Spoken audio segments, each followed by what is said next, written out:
Okay, great. So I believe we are live. I just want to make sure audio is working. Testing. Just wanted to see if everything is perfect. Just want to make sure everything is correct. So this is our first live stream. Just making sure the camera is nice and clear and correctly set up. So you can see on my right hand side there's a tank. There's Mexican dwarf crayfish in that tank, but that will be for a next episode. So we're going to clean that, work on it. Just want to see what we can do here. Okay, this is pretty cool. This is quite new to me, so this streaming will do. So in this video I'm just going to share you some information regarding Siamese fighters, just try and beat some myths about Siamese fighters, just try and see what we can do to make sure we educate everybody about Siamese fighters. So this is Finley. It's a Siamese fighter. As you can see, he's in a well aerated tank, so he's got a filter. There's a little bit of a cleaning crew inside of the tank. There's a snail and 2 bristlenose plecos, so it's always good to have a good ecosystem with a lot of plants to make sure your tank is properly cleaned and maintained. Then balance, that's very, very important in every fish tank to have balance. You'll see we've got a like a thermometer here on the top left of the tank. That is just to keep an eye on the temperature. So the basic idea, which I actually hate, is a lot of people think you can keep a Siamese fighter in a glass bowl. So you can just have a glass bowl on your desk and put a Siamese fighter in. But it's very cruel. Another name they go by is a betta fish. But it's very cruel. We know that they need a few things. For example, they need a lot of oxygen. They prefer oxygen, but also not too much flow. So that's a pro and a con. So you need a good filter, but something that also disperses the water properly. That's why we've got a spray bar on the filter. It's at the back of the tank. It's aimed upwards, so that means the flow is not too much, because they can die very easily with the flow giving too much resistance against their big fins, because we all know they are very well known for their fins, the size and the wave in their fins. As you can see, Finley here swimming, he's not really bothered about the flow too much, because obviously we've set it up correctly. So it's aimed upwards just to make sure there's not too much resistance against the flow. So he's not going to tire himself out. He's not going to be under stress constantly because he's trying to swim to go forward. We've created a little bit of moss there in the corner at the back, so that helps for him to go relax if he wants to. You actually get synthetic decorations like a betta hammock. That's why we've got a PVC pipe there at the bottom. So it's kind of a DIY betta hammock. So that's a good tip if you want to keep a betta. Make sure you've got some pipe or even just a small cave in your tank. They like to relax 90% of the time.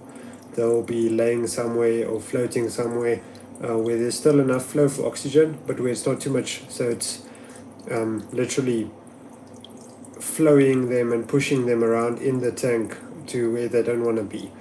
Also, we added some rocks just to give him some hiding space, just to break the stream or the flow of the filter. That helps quite a lot. As I mentioned, we got the thermometer at the top left. That helps just to know what the temperature is, because obviously temperature is important. Most people think, once again, big myth, just have a glass bowl on the top of your desk. Just put your betta in there. Doesn't worry about oxygen, doesn't worry about temperature, but it isn't true. If it gets too cold, they can actually stop eating. They start stressing too much. So that's something you don't want. You don't want them to stress. You don't want them to be unhappy. We would recommend adding a heater. We very, very privileged with the nice weather in South Africa, so it's nice and warm. We're going into autumn now, but it's still warm enough. I think, let me just read the temperature quickly. It's currently sitting at 24, 23.5, 24. So that's perfect for them. if you give them warmer waters, they'll probably be more active. That's something that makes a difference. The warmer the water is, the more active they become, which is also a good thing if you want them to be more active. For example, if you want them to breed, or if it's in a display tank, you can make it a little bit warmer. You must remember you must feed a fish a little bit more if it's warmer, because their digestive systems work faster, which is also very important to know.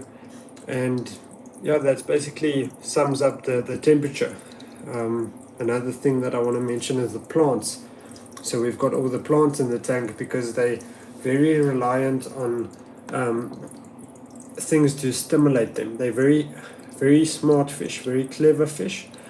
They've got a big personality. You'll see if I just go closer to the tank, you'll actually give me some reaction.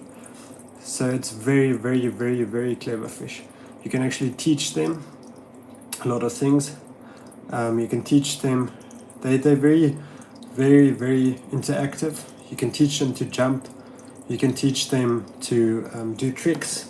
They're very cool fish. I love Siamese fighters. Hence we starting with this video about Siamese fighters and making sure we give proper education about Siamese fighters. So the plants stimulates them. If there's load shedding, it adds oxygen into the tank. If there's not load shedding, it looks pretty. If you can see them in the light, that's also good. We obviously have the og eaters as well, so it's always good for them to have plants and wood to get their natural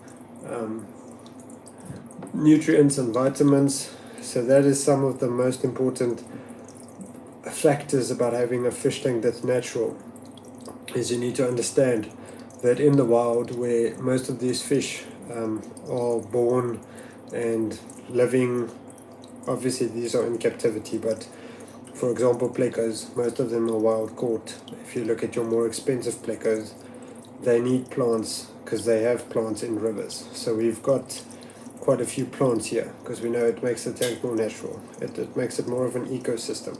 I mean, imagine you being trapped in a house. You wouldn't want to be trapped in a house that's empty. You would want to have different colors. You would want to have different objects, big, small, to keep you busy. So this is basically, we're trying to give the best possible home for the fish because we love them. So that is basically what I can tell you about the betta. I just want to confirm something on the stream quickly, if you just give me a second. While you're looking at Finley, that's our betta. I think we should make him a mascot. But I really love just looking at him sitting, watching. I mean, Snail is going there. Snail doesn't have a name yet, but it's an apple snail.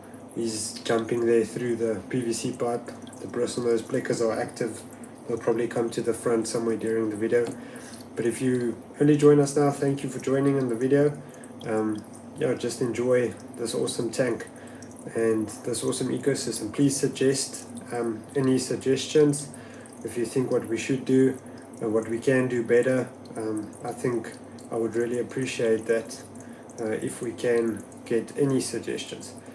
But yeah, just this video is purely just for education on the betta. From the beginning we explained, when we just went through all of the tips and advice, well, not really tips, but more how to have success with your betta if you want to set up a tank for a betta, and what they need, what is their requirements. That is the main things we discussed, and also just this aquarium. So as I mentioned, on the right hand side we're going to be cleaning the Mexican dwarf crayfish tank. We're also going to video on how to breed Mexican dwarf crayfish. So super excited about breeding the Mexican dwarf crayfish. So I'm going to share with you the whole journey. So yeah, thank you for joining in on the live stream. We're going to still get some rhythm on which days we're going to do the live streams. This is just a quick test on what to do with the betta, obviously. So yeah, that is basically been it. As you can see, the snail is going there. He's on his way. I think we should call him Turbo actually. This is going to be probably my only fish tank that all of the fish have names. So we're going to do Finley, he's the betta. And this snail is going to be turbo. I'm not sure what we're going to call the bristlenose plecos. Hopefully we can breed them in the future as well, and I can explain that to you, how to breed them. I would love to share all my knowledge, and that is what we do. That's why we're in the hobby. The plants, I really like the plants. It's a very raw build, or raw scape. It's not really a pattern or a certain type of growth we want. We just put some plants in. As you can see, there's some polysperma in the front, cryptocorenes, wintertie. We've got some moss, we've got some hair grass at the back propagating. Substrate in this tank is, I think it's just Langa Aqua soil and the JBL Menardu. That is what we have. There's the JBL Menardu lava rock, works great. And we've got some elephant skin rocks and some PVC. But yeah guys, thank you for joining, appreciate it. Let me know what we can improve on. Would love to educate you even more and make videos for your entertainment, so definitely join us for the next one. Thank you.